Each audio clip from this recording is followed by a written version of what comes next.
한국은행 금융통화위원회가 38개월 만에 기준금리를 0.25%포인트 내렸습니다. 물가가 좀 잡힌 건가 싶으실 텐데 지난 9월 금통위가 집값이 확실히 둔화될 때까지 금리 인하를 기다릴 정도로 내수 상황이 넉넉하지 않다고 한 걸 보면 좋게 해석할 수만도 없죠. 부동산 시장의 반응은 어떤지 고정수 기자가 알아봤습니다. 서울 개포동의 신축 아파트 단지입니다. 지난 7월 국민 평형인 전용 84제곱미터는 30억 원을 넘으며 강남구 매매가 상승을 이끌었습니다.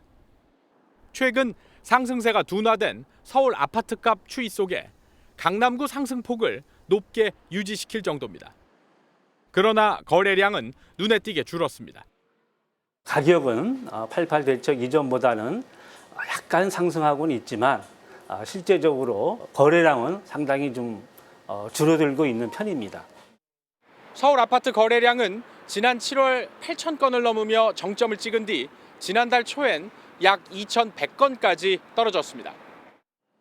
대출 규제로 매수 부담이 커지자 아파트 수요자들이 대거 관방세로 돌아선 것으로 풀이됩니다.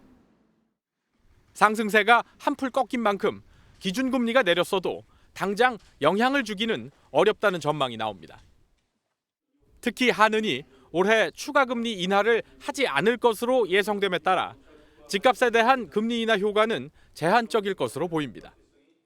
인하를 하지만 금융 안정에 대한 고려를 상당한 정도 해야 된다라고 고려하기 때문에 그런 면에서는 매파적 인하로 해석하실 수 있을 것 같습니다. 다만 추석 연휴 효과로 주택담보대출 중심의 가계대출 열풍이 완전히 가라앉은 것인지 확실하지 않다는 시각도 있어 금융당국은 철저한 대출 관리 기조를 유지할 방침입니다. MBN 뉴스 고정수입니다.